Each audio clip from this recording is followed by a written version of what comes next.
சங்கீதங்களின் புஸ்தகம் 37:4. கர்த்தரிடத்தில் மனமகிழ்ச்சியாயிரு, அவர் உன் இருதயத்தின் வேண்டுதல்களை உனக்கு என்ன செய்வாராம்? அருள் செய்வார். கர்த்தரிடத்தில் நீங்கள் மனமகிழ்ச்சியாய் இருக்க வேண்டும். 4 காரியத்தை உங்கள் முன்னாடி வேதவசனத்தின் அடிப்படையிலே சொல்ல போகிறேன். முதலாவதாக, கர்த்தரிடத்தில் நீங்க மகிழ்ச்சியாய் என்ன செய்யணும்? இருக்கணும். கர்த்தரிடத்தில் மன மகிழ்ச்சியாய் இரு. கர்த்தரிடத்துல நம்ம மனமகிழ்ச்சியா இருந்துட்டோம்னா குடும்பத்துல என்ன செஞ்சிருவோம்? மனமகிழ்ச்சியா இருந்துருவோம். குடும்பத்துல மனமகிழ்ச்சியா இருந்தாச்சுன்னா நம்ம தேசத்துக்கு என்ன செஞ்சிருவோம்? மனமகிழ்ச்சியாய் மாறிடுவோம். நிறைய பேர் வீட்டுல பாத்தீங்கன்னு சொன்னா மகிழ்ச்சியே பார்க்க முடியாது. சண்டையை மட்டும்தான் என்ன செய்ய முடியும்? பார்க்க முடியும். நிறைய பேருடைய வீட்டுல பாருங்க, சண்டை போடுற சத்தம் மட்டும்தான் என்ன செய்யும்? கேட்கும். நம்ம வீட்டுல யாரு வீட்டுல இல்லைன்னு நினைக்கேன். அப்படி ஒருவேளை இருந்ததுன்னா அதை என்ன செஞ்சிருங்க? தூக்கி போட்டுருங்க. ஏன்னா வேதம் கற்றுக் கொடுக்கிறது, நீங்க எப்போதுமே என்ன செய்யணுமா? மனமகிழ்ச்சியா இருக்கணும். இருன்னு சொன்னா தனிப்பட்ட ஒவ்வொரு மனிதனை பார்த்து ஆண்டவர் சொல்லுகிறார், நீங்க என்னிடத்துல நீங்க மனமகிழ்ச்சியா இரு, அப்பொழுது அவர் உன் இருதயத்தின் வேண்டுதல்களை உனக்கு என்ன செய்வார்? அருள் செய்வார். நம்ம ஆண்டவர் சமூகத்துல மனமகிழ்ச்சியா இருக்க நம்முடைய காரியங்களை அவர் வாய்க்க பண்ணுவார். அல்லேலூயா. நம்முடைய காரியங்களை என்ன செய்வாரு? வாய்க்க பண்ணுவார். அப்ப நம்ம நன்றாய் அறிந்து கொள்ளணும், இன்னைக்கு ஆண்டவரிடத்துல நீங்க எப்போதும் என்ன செய்யுங்க? மனமகிழ்ச்சியா இருங்க. முறுமுறுக்காதீங்க. அது இல்லை இது இல்லைன்னு சொல்லி நீங்க என்ன செய்யாதீங்க? முறுமுறுக்காதீங்க. உங்ககிட்ட என்னது இருக்கோ அதுல நீங்க என்ன செய்யுங்க? சந்தோஷமா இருங்கள். அல்லேலூயா. நிறைய பேத்துக்கு எல்லாம் இருந்தும் அது இல்லை இது இல்லைன்னு சொல்லி என்ன செய்வாங்க? முறுமுறுப்பாங்க. ஒரு நாளும் நீங்க என்ன செய்யாதீங்க? முறுமுறுக்காதீங்க. எது கர்த்தர் நமக்கு தந்திருக்கிறாரு, எது இருக்கோ அதுல சந்தோஷமா என்ன செய்யணும்? வாழணும். அப்படி வாழ பழகிட்டேன்னு வச்சுக்கோங்களேன், உங்க வாழ்க்கையில பரலோகத்தை அங்க போய் பார்க்க வேண்டாம், இங்கே என்ன செஞ்சிடலாம்? பார்த்துடலாம். பரலோகத்தை எங்க போய் அங்க போய் தான் பார்க்கணுமா? இங்கே பார்க்கணும், இங்கே அனுபவிக்கணும். நிறைய பேர் செத்ததுக்கு அப்புறம் தான் பரலோகம் அப்படின்னு நினைச்சுக்கிட்டு இருப்போம். இங்க அனுபவிக்கணும். இங்க பரலோகத்தையும் அனுபவிக்கலாம், நரகத்தையும் என்ன செய்யலாம்? அனுபவிக்கலாம். நீங்க தான் யோசிக்கணும், எதை இந்த உலகத்தில் அனுபவிக்க போறோம்? நரகம் எப்படி இருக்கும்? அது வேதனை நிறைந்த இடம், துக்கம் நிறைந்த இடம், கஷ்டம் நிறைந்த இடம். பரலோகம் எப்படி இருக்கும்? அதற்கு எதிர்மாறாய் சந்தோஷமான இடம். அங்க துக்கம் இருக்காது, அங்க கண்ணீர் இருக்காது, அங்க கவலை இருக்காது, அங்க வருத்தம் இருக்காது, அங்க சண்டையும் என்ன செய்யாது? இருக்காது. உங்க முன்னாடி நின்று நான் பிரசங்கம் பண்ண வேண்டியதும் அங்க என்ன செய்யாது? இருக்காது. நீங்க கீழே இருந்து நிறைய பேர் நம்ம திட்ட மாட்டோம், திட்டினாலுமே என்ன செய்ய? அதுவும் அங்க என்ன செய்யாது? இருக்காது. மனசுக்குள்ளே திட்டம், இவர் வாரம் அப்படி இப்படின்னு சொல்லி என்ன செய்தாரு? அதை சொல்றாரு இதை சொல்றாருலாம் நிறைய பேர். என் வேலையே என்ன செய்யுது? அதுதான். அதை சொல்ற வேலை, இதை சொல்றதுதான் நம்ம வேலையே. இந்த வேலையை நான் செய்யலை அப்படின்னா சிலருக்கு பார்த்தீங்கன்னா கம்ப்யூட்டர்ல இருக்கிறது தான் வேலை. இவர் எந்த நேரமும் கம்ப்யூட்டர்லேயே தான் இருக்காரு அப்படின்னு சொன்னா அது என்ன செய்யாது? முறைக்கு வராது. அப்போ பாருங்க, நம்ம வேலையே தான். இந்த மாதிரி காரியங்கள் அங்கு என்ன செய்யாது? இருக்காது. இந்த மாதிரி பிரச்சனைகள் அங்கு என்ன செய்யாது?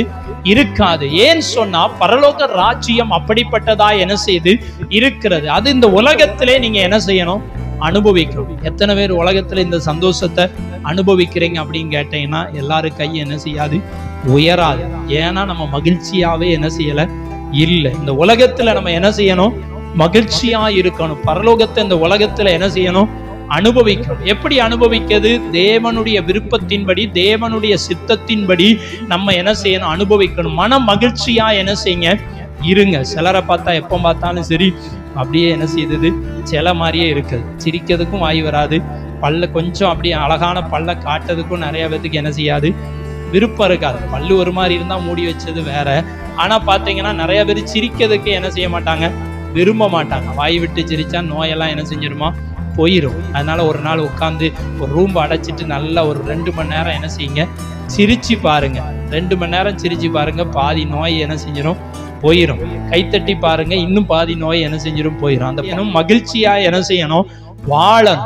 நிறைய பேருடைய வாழ்க்கையில மகிழ்ச்சியே என்ன செய்ய முடியாது? எப்போ பார்த்தாலும் சரி. உலகத்துல சொல்லுவாங்க, சொல்லலாமான்னு தெரியல, இஞ்சி தின்ன குரங்காட்டு என்ன செய்வாங்களாம்? அப்படி சொல்லுவாங்க. நீங்க கேள்விப்பட்டிருப்பீங்க. என்ன எப்போ பார்த்தாலும் என்ன செய்யற? இஞ்சி, குரங்கு இஞ்சி சாப்பிடுமா என்னன்னு தெரியாது. அது சாப்பிட்டதுன்னா அது நிலைமை என்ன செய்யுது? வேற மாதிரி என்ன செய்யும்? இருக்கும்னு நினைக்கேன். அதுக்கு சொல்லி இருக்கிறாங்க ஒரு பழமொழி. நிறைய பேர் அப்படிதான் என்ன செய்யறோம்? இருக்கிறோம். மகிழ்ச்சியா இருப்போம். என்ன இருந்தாலும் இல்லாவிட்டாலும் மகிழ்ச்சியா இருக்கணும். சரி, வேதத்தை நீங்க எடுத்துக்கொள்ளுவோம். பிலிப்பியர் 4:4 நானே வாசிக்கிறேன். கர்த்தருக்குள் எப்பொழுதும் என்ன செய்யுங்க? சந்தோஷமாயிருங்கள், சந்தோஷமாயிருங்கள் என்று மறுபடியும் நான் உங்களுக்கு என்ன செய்கிறேன்? சொல்லுகிறேன். நம்ம எப்போதும் என்ன செய்யணுமா? சந்தோஷமா இருக்கணும். சந்தோஷமா சிரிச்சுக்கிட்டே என்ன செய்யணும்? இருக்கணும். ஒருவேளை உள்ள உங்களுக்கு கவலை இருந்தாலும் வருத்தம் இருந்தாலும் வெளியவாவது கொஞ்சம் சந்தோஷமா என்ன செய்யுங்க? இருந்து பழகுங்க. உள்ளேயும் நீங்க துக்கத்தோட என்ன செய்யக்கூடாது? இருக்கக்கூடாது. அவங்களுக்கும் நமக்கு வித்தியாசம் இல்லாம என்ன செஞ்சிடும்? போயிடும். அவனும் சிரிக்க மாட்டேங்கான், அவங்களும் துக்கத்தோட இருக்காங்க, அவங்களும் வேதனையோட இருக்காங்க. அப்ப நம்மளும் இருந்தா நம்மளும் அவங்களும் ஒன்னா என்ன செஞ்சிருவோம்? மாறிடுவோம். பிரச்சனை இல்லாத மனிதர்கள் யாரும் இல்லை, போராட்டம் இல்லாத மனிதர்கள் யாரும் இல்லை, தேவைகள் இல்லாத மனிதர்கள் இந்த உலகத்துல ஒருத்தரும் என்ன செய்யாது? கிடையாது. எல்லாரும் என்ன செய்யுது? தேவை என்ன செய்யுது? இருக்கிறது. எல்லா மனிதனுக்கும் பிரச்சனை என்ன செய்யுது? இருக்கிறது. அப்ப பாருங்க, எப்படிப்பட்ட சூழ்நிலையா இருந்தாலும் நீங்க எங்க சந்தோஷமா இருக்கணும்? கர்த்தருக்கு உள்ள சந்தோஷமா இருக்கு. கர்த்தருக்கு வெளியே சந்தோஷமா இருப்பதல்ல. வெளியே போனோடனே நிறைய பேர் சினிமாவுக்கு போனா என்ன செஞ்சிடும்? சந்தோஷம் வரும். நிறைய பேர் நிறைய விஷயத்துல என்ன செய்யும்? சந்தோஷம் வரும். நிறைய பேர் பார்ட்டிக்கு போனா சந்தோஷம் வரும். இன்னைக்கு உலகத்துல, இன்னைக்கு நம்ம கிராமத்துலதான் அப்படி கிடையாது. சிட்டிலாம் பாத்தீங்கன்னா வீக்கெண்டு பார்ட்டி. என்னது? Week end party. அப்படின்னா சனி ஞாயிறு என்ன செய்வாங்களாம்? பார்ட்டி. இதுல யாரெல்லாம்? பெண்களும் சேர்ந்து, ஐடி பிள்ளைங்க பெண்களும் சேர்ந்து வீக்கெண்டு பார்ட்டி பப்பு அப்படின்னு என்ன செய்வாங்களாம்? போவாங்களாம். அது எதுக்கா? அவங்களுக்கு அந்த ஸ்ட்ரெஸ்ஸுமாங்களா, மன அழுத்தம். 5 நாள் வேலை பார்த்ததனுடைய மன அழுத்தத்தை போக்குவதற்கு நாங்க எங்க போறோம்? பப்பு, என்னது பார்க், என்னெல்லாமோ சொல்லுதாங்க. அங்கெல்லாம் என்ன செய்வாங்க? போய் என்ன செய்வாங்க? நல்லா தண்ணியை போட்டு நல்லா ஆட்டம் ஆடி தவறான காரியத்துக்கு நேராய் உலகம் என்ன செய்கிறது? போய்கொண்டிருக்கிறது. இந்த சந்தோஷத்தை குறித்தல்ல, உலகத்துக்கு வெளியே இருக்கிற சந்தோஷம் அல்ல. வேதம் சொல்லுகிறது கர்த்தருக்குள் நம்ம எப்போதுமே என்ன செய்யணும்? சந்தோஷமா இருக்கணும். பிலிப்பியரை எழுதின நிருபக்காரனாகிய அப்போஸ்தலனாகிய பவுல் அவர் நல்ல நிலைமையிலிருந்து எழுதல. நீங்க பிலிப்பியருடைய அந்த நிருபத்தினுடைய பின்னணியை பார்த்தீங்கன்னா, அவர் கஷ்டப்பட்ட சூழ்நிலையில இருந்துதான் அவர் என்ன செய்கிறார்? எழுதுகிறார். பிரச்சனையான சூழ்நிலையில இருந்துதான் என்ன செய்யறாரு? எழுதுகிறார். சந்தோஷமா இருந்துட்டு சந்தோஷமா இருங்கன்னு எழுதுகிறது வேறு. ஆனால் சந்தோஷம் இல்லாத பிரச்சனையின் நடுவிலே, போராட்டங்கள் நடுவிலே, ஒரு சிறைச்சாலை போன்ற ஒரு அனுபவத்தின் நடுவிலே இருந்து எழுதுகிறது தான் மிக முக்கியமானது. நீங்க கர்த்தருக்குள்ள என்ன செய்யுங்க? சந்தோஷமாயிருங்க, சந்தோஷமாய் இருங்கள் என்று மறுபடியும் சொல்லுகிறேன். அப்ப இன்னைக்கு நம்முடைய வாழ்க்கையில தேவ பிள்ளைகள் சந்தோஷமா என்ன செய்யணும்? இருக்கணும். பிலிப்பியர் 4:4 அது கீழே வாசித்துட்டு வந்தீங்கன்னா, அப்பொழுது எல்லா புத்திக்கும் மேலான தேவ சமாதானம் உங்கள் இருதயங்களை என்ன செய்யும்? ஆட்கொள்ளும். அதுக்கு முன்னாடி சொல்லுகிறது, நீங்கள் ஒன்றுக்கும் என்ன செய்ய வேண்டாம்? கவலைப்பட. என்னைக்கு ஒரு மனுஷனுக்கு சந்தோஷம் வரும்னா, எதை குறிச்சுமே கவலைப்படாம இருந்தா. ஒருத்தன் கவலைப்பட ஆரம்பிச்சுட்டாங்கன்னா சந்தோஷம் அவனுடைய வாழ்க்கையில இருந்து எடுக்கப்பட்டு விடும். இன்னைக்கு நீங்க யோசித்து பாருங்க, உங்க இருதயத்துல என்னென்ன கவலையெல்லாம் என்ன செய்யுது இருக்கு. சில இருதயத்துல கவலை தான். ஆலயத்துல வந்து உட்கார்ந்தாலும் கவலை தான், வந்தாலும் கவலை தான், போனாலும் கவலை தான், இருந்தாலும் கவலை தான். கவலையோட நம்ம ஒரு நாள் என்ன செய்யக்கூடாது? வாழக்கூடாது. நடக்குது நடக்கும், நல்லதை என்ன செய்யும்? நடக்கும். ஆண்டவர் நமக்கு பெரிய காரியங்களை என்ன செய்வார். அப்போ கர்த்தருக்குள் சந்தோஷமாயிருங்கள். அடுத்து நீங்க பழைய ஏற்பாட்டுக்கு வந்தீங்கன்னா 3 வசனம் சொல்லப்பட்டிருக்கிறது. 3 வசனம். 1 நெகேமியா 8:18 சொல்லுகிறது, கர்த்தருக்குள் மகிழ்ச்சியா இருப்பதே உங்களுடைய பலனா. கர்த்தருக்குள்ள நீங்க சந்தோஷமா இருந்தீங்கன்னா அதுவே பெரிய ஸ்ட்ரென்த், பெரிய பலனா. சந்தோஷம் இல்லைன்னா பலனெல்லாம் என்ன செஞ்சிடும்? போயிரும். வேதம் சொல்லுகிறது, கவலைப்படுவதனால் எவன் தன் சரீர அளவோடு ஒரு முழத்தை என்ன செய்வான்? கூட்டுவான். ஐயோ எனக்கு அது இல்லை, இது இல்லை, அந்த பிரச்சனை, இந்த பிரச்சனை, கவலைப்பட்டுக்கிட்டே இருப்பதினால எதுவும் நடக்க போகிறதா? இல்லை. நம்ம அடுத்த ஸ்டெப்புக்கு முன்னேறி போய்கொண்டே இருக்கணும். ஆண்டவரிடத்துல சொல்லிடணும். வேதம் சொல்லுகிறது, கர்த்தர் மேல் உன் பாரத்தை என்ன செஞ்சிரு? வைத்து விடு, அவர் உன்னை ஆதரிப்பார், நீதிமானை ஒருபோதும் என்ன செய்ய மாட்டார்? தள்ளாட ஒட்டார். அப்போ வேதம் சொல்லுகிறது, கர்த்தருக்குள் மகிழ்ச்சியாய் இருப்பதே உங்களுடைய பலன் என்று வேதம் சொல்லுகிறது. அப்போ நீங்க ஆண்டவருக்குள்ள என்ன செய்யணும்? மகிழ்ச்சியா இருந்தா நீங்க பலனா என்ன செய்வீங்க? இருப்பீங்க. நீங்க ஆண்டவருக்குள்ள மகிழ்ச்சியா இல்லைன்னா உங்க பலன் எல்லாம் என்ன செஞ்சிடும்? போயிரும். அப்ப இன்னைக்கு நம்ம எப்படி இருக்கிறோம் யோசித்து பாருங்க. மகிழ்ச்சியா இருக்கிறோமா? மகிழ்ச்சி இல்லாமல் இருக்கிறோமா? உங்களுடைய இருதயத்தின் வேண்டுதல் நிறைய இருக்கு, அது அருள் செய்யப்படணும், அது உங்களுக்கு கொடுக்கப்படணும். அப்படின்னா நீங்க எப்போதும் சந்தோஷமா இருங்க, கர்த்தருக்குள் சந்தோஷமா இருங்க. அதுதான் உங்களுடைய பலன் என்று வேதம் சொல்லுகிறது. அல்லேலூயா, அல்லேலூயா. அடுத்ததாக நீங்க நம்ம அப்பள வாசித்தது போல ஏசாயா 58:14 சொல்லுகிறது, அப்பொழுது மனமகிழ்ச்சியாய் என்ன செய்வாய்? இருப்பாய். அப்பொழுது, எப்பொழுது, எப்போ மனமகிழ்ச்சியா இருப்பாய்? அதற்கு முந்தின வசனம் சொல்லுகிறது, கர்த்தரை நீங்க என்ன செய்யணும்? ஆராதிக்கணும். மகிழ்ச்சி எங்க இருந்து வருது? மகிழ்ச்சி எப்படி வருகிறது? ஏசாயா 58:13-14 வசனங்களை சொல்லுகிறது. 14ஆம் வசனத்தின் துவக்கம் சொல்லுகிறது, அப்பொழுது என்ன செய்வாய்? மகிழ்ச்சியாயிருப்பாய். அப்பொழுது, அப்பொழுதுன்னா அதுக்கு முந்தின வசனம் சொல்லுகிறது, ஓய்வு நாளை நீ பரிசுத்த நாள் என்று சொல்லி அதை மகிமையா எண்ணணும், அந்த நாளை நீ ஆசரிக்கணும், அதை ஆராதிக்கணும், தேவனை தொழுது கொள்ளணும், தேவனுக்கு பிரியமா என்ன செய்யணும்? வாழணும். அப்பொழுது மனமகிழ்ச்சியா இருப்பாய். அடுத்து சொல்லுகிறது, பூமியின் உயர்ந்த இடங்களில் ஆண்டவர் உங்களை என்ன செய்வாராம்? கொண்டு போவார், ஏறி இருக்கும்படி செய்வார். அப்ப வேதம் நமக்கு கற்றுக் கொடுக்கிறதான காரியம் என்னன்னா, நீங்க மகிழ்ச்சியா என்ன செய்யுங்க? இருங்க. மகிழ்ச்சியா இருப்பது மாத்திரமல்ல, எப்போ மகிழ்ச்சி வரும்னா கர்த்தரை ஆராதிக்கும் போது, அவரை தேடும் போது, அவருக்கென்று வாழும் போது. நீங்க ஆண்டவரை தேடாம இருந்து பாருங்க, அன்னைக்கு உங்களுடைய வாழ்க்கையில மகிழ்ச்சி இருக்காது. உண்மையான கிறிஸ்தவர்களுக்கு மகிழ்ச்சி என்ன செய்யாது? இருக்கா. இல்ல பேருக்காய் கிறிஸ்தவர்களா இருந்தா சந்தோஷமா என்ன செய்வாங்க? இருப்பாங்க. வேதம் சொல்லுகிறது, அப்பொழுது மனமகிழ்ச்சியா இருப்பாய். இன்னைக்கு மகிழ்ச்சி உங்களுடைய வாழ்க்கையில வேணும்னா, சந்தோஷமா இருக்கணும்னா, நம்முடைய இருதயத்தின் வேண்டுதல்கள் நிறைவேறணும்னா கர்த்தரை நீங்க என்ன செய்யணும்? ஆராதிக்கணும், தேடணும், ஜெபிக்கணும்னு கர்த்தர் விரும்புகிறார். அடுத்து ஆபகுக்கு 3ஆம் அதிகாரத்திலே சொல்லப்பட்டிருக்கிறது, கர்த்தருக்குள் நீங்க என்ன செய்யணும்? மகிழ்ச்சியா இருக்கணும். உங்கள் ரட்சிப்பின் தேவனுக்குள் நீங்க என்ன பண்ணணும்?